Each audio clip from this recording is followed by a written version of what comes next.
अस्सलामुअलैकुम guys, welcome back to my YouTube channel quick learning with Noor. आज हम Fyodor Dostoevsky के नॉवल क्राइम एंड पनिशमेंट के most important questions को discuss करने लगे हैं। मैं जानती हूं कि मैंने अपने प्रीवियस वीडियो लेक्चर में ये कहा था कि हमने इस नॉवल को कम्प्लीटली कवर कर लिया है, मगर क्योंकि ये नॉवल बहुत ज़्यादा कम्प्लेक्स है और स्टूडेंट्स के माइंड में डिफरेंट क्वेश्चन को भी रेज करता है, तो इसी वजह से आज हम इस नॉवल क्राइम एंड पनिशमेंट को सब्जेक्टिव और ऑब्जेक्टिव पॉइंट ऑफ व्यू से कवर करेंगे, जिससे आपकी इस नॉवल से रिलेटेड सारी कन्फ्यूजन खत्म हो जाएंगी। और अगर एग्जाम में इस नॉवल से रिलेटेड कोई भी क्वेश्चन पूछा जाएगा तो आप उसे इजीली सॉल्व करने के काबिल बन जाएंगे। आज का lecture exam point of view से बहुत ज़्यादा इंपॉर्टेंट होने वाला है, तो इस लेक्चर को कंप्लीट वॉच करना। और इस वीडियो लेक्चर में किसी भी पुरानी बात को रिपीट नहीं किया जाएगा, जबकि आपको ये सिखाया जाएगा कि अगर आपको क्राइम एंड पनिशमेंट में से कोई भी क्वेश्चन आता है तो आपने उसे कैसे अटेम्प्ट करना है। The first question is discuss Crime and Punishment as a Gothic novel. जैसा कि हम ऑलरेडी डिस्कस कर चुके हैं कि गॉथिक नॉवल में फियर, डेथ, ग्लूम, इमोशन और रोमांस के एलिमेंट्स को कंबाइन किया जाता है। रस्कलनिकोव अपने हॉरिबल ड्रीम्स की वजह से फियर का शिकार रहता था। नॉवल में पहले ये दिखाया जाता है कि रस्कलनिकोव ने एलियोना इवानोवना और लीजा वियाटा का मर्डर कर दिया है। उसके बाद नॉवल में आहिस्ता आहिस्ता बहुत सारे कैरेक्टर्स की डेथ दिखाई जाती है, जिनमें मार्मेला डव, स्विड्रीगेलोव, कतरीना और पुलचेरिया का नाम शामिल है। नॉवल में रस्कलनिकोव, सोनिया और दुनिया की लाइफ की सफरिंग्स के थ्रू ग्लूम को भी दिखाया जाता है। नॉवल क्राइम एंड पनिशमेंट में मर्डर जैसे सीरियस मैटर को डिस्कस किया जाता है, मगर उसके साथ साथ इस नॉवल में रोमांटिक एलिमेंट्स भी पाए जाते हैं। इस नॉवल में रस्कलनिकोव और सोनिया के साथ साथ रजुमिखन और दुनिया के लव अफेयर को भी डिस्कस किया जाता है। और पुलचेरिया जो अपने बेटे रस्कलनिकोव के लिए लेटर लिखती है, उसमें इमोशनल एलिमेंट्स भी पाए जाते हैं। इसके अलावा रस्कलनिकोव मार्मिला डव और उसकी फैमिली की फाइनेंशियल हालत को देखकर बहुत ज्यादा इमोशनल हो जाता है। The second question is discuss Russian novel crime and Punishment as a psychological realism.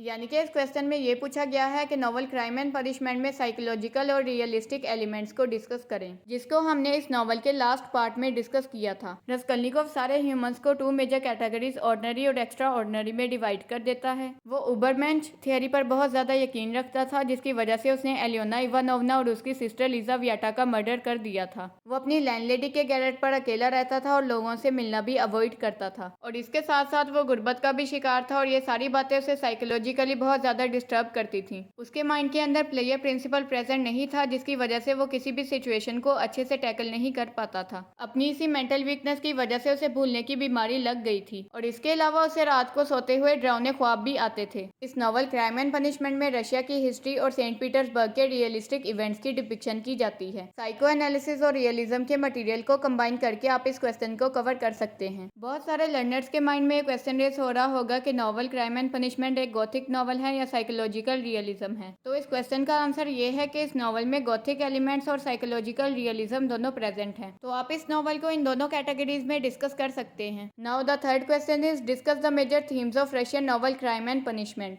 रस्कलनिकोव की नेचर या पर्सनैलिटी में एलियनेशन और लोनलीनेस प्रोमिनेंट प्रॉब्लम्स के तौर पर प्रेजेंट थे, जो कि उनकी मेंटल वीकनेस की बहुत बड़ी वजह में से एक है। The next one is nihilism, which is the rejection of all religious and moral principles and believe that the life is meaningless. यानी कि तमाम रिलीजियस और मॉरल प्रिंसिपल्स को छोड़कर ये यकीन करना कि जिंदगी तो बेमायनी है और हमारी जिंदगी का कोई भी मकसद नहीं है, इसे नहिलिज्म कहा जाता है। नहिलिज्म को दूसरी टर्म्स में सेल्फ लव भी कहा जाता है, यानी कि सिर्फ खुद से मोहब्बत करना। नहिलिज्म को रस्कलनिकोव के कैरेक्टर की फॉर्म में इजीली ऑब्जर्व किया जा सकता है। कोई भी पर्सन अगर पैसिमिस्टिक लाइफ से बाहर निकलना चाहता है तो उसके लिए गॉड पर स्ट्रॉन्ग फेथ होना बहुत ज्यादा जरूरी है, मगर रस्कलनिकोव गॉड पर स्ट्रॉन्ग फेथ रखने की बजाय उबरमेंश थियरी पर यकीन रखता है, जिसकी वजह से उसकी लाइफ की सफरिंग्स में और ज्यादा इजाफा हो जाता है। नॉवल का टाइटल क्राइम एंड पनिशमेंट भी इसके मेजर थीम्स में शामिल है, क्योंकि इस नॉवल के थ्रू ये दिखाया जाता है कि रस्कलनिकोव एक क्राइम कमिट करता है और बाद में उसे इसके कॉन्सिक्वेंसेज यानी कि पनिशमेंट को भी फेस करना पड़ता है।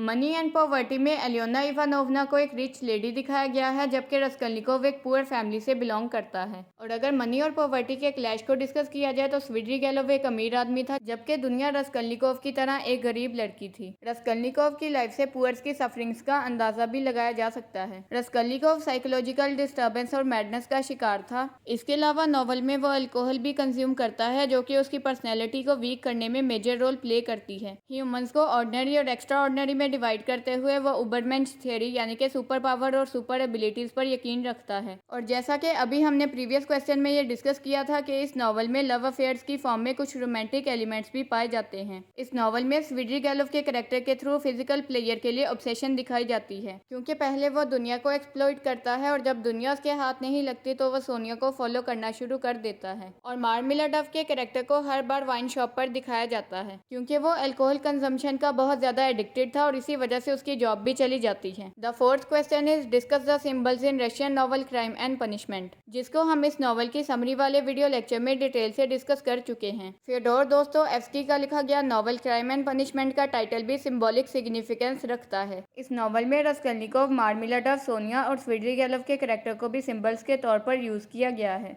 रस्कोल्निकोव ओवर कॉन्फिडेंस और निहिलिज्म को, मार्मिला डफ मेल वीकनेसेस को, सोनिया प्योरिटी और इनोसेंस को, जबकि स्वीड्री गैलोव एक्सप्लॉइटिंग नेचर ऑफ ह्यूमन को सिंबलाइज करता है। इस नॉवल में यूज होने वाले सिंबल्स में गैरेट, नॉवल की setting Saint Petersburg Russia, alcohol, axe और क्रॉस शामिल हैं। गैरेट रस्कलनिकोव की लोनली और एलियनेटेड नेचर को, सेंट पीटर्सबर्ग लोगों के प्रोफेशन और मैनरिज्म को, अल्कोहल वीकनेस और एस्केप को, एक्स डबल साइडेड नेचर को, जबकि cross strong faith in God को सिंबलाइज करता है। इस क्वेश्चन में आप रस्कलनिकोव, मार्मिला डफ, सोनिया और स्वीड्री गैलोव का कैरेक्टर एनालिसिस भी कर सकते हैं। इसके अलावा इस नॉवल के टाइटल सिग्निफिकेंस वाले मटेरियल को आप इस क्वेश्चन के आंसर में ऐड कर सकते हैं। The last question is discuss the autobiographical elements of Fyodor Dostoevsky in novel crime and punishment in comparison with the character of Raskolnikov. इस क्वेश्चन के आंसर में हम सबसे पहले ये इलेबोरेट करेंगे कि कैसे इस नॉवल क्राइम एंड पनिशमेंट का टाइटल फ्योडोर दोस्तोयेव्स्की की हिस्ट्री के साथ रेलिवेंस रखता है, यानी कि फ्योडोर दोस्तोयेव्स्की ने इस नॉवल को क्राइम एंड पनिशमेंट का टाइटल ही क्यों दिया, क्योंकि उन्होंने भी अपनी लाइफ में लिटरेचर के एक ऐसे वर्क को पढ़ लिया था जिसे बैन कर दिया गया था। इस तरह उनसे एक क्राइम कमिट हो गया जिसकी पनिशमेंट के तौर पर उन्हें जेल जाना पड़ा। और इस नॉवल की सेटिंग सेंट पीटर्सबर्ग रशिया भी रियलिस्टिक है, जहां पर फ्योडोर दोस्तोयेव्स्की की डेथ हुई थी। इसके अलावा उन्होंने अपने नॉवल के थ्रू सेंट पीटर्सबर्ग रशिया के रियलिस्टिक प्रॉब्लम्स को हाईलाइट किया है। लास्टली फ्योडोर दोस्तोयेव्स्की की बायोग्राफी को रस्कलनिकोव के कैरेक्टर के साथ कंपेयर करते हुए हम इस क्वेश्चन को कंप्लीट कर लेंगे।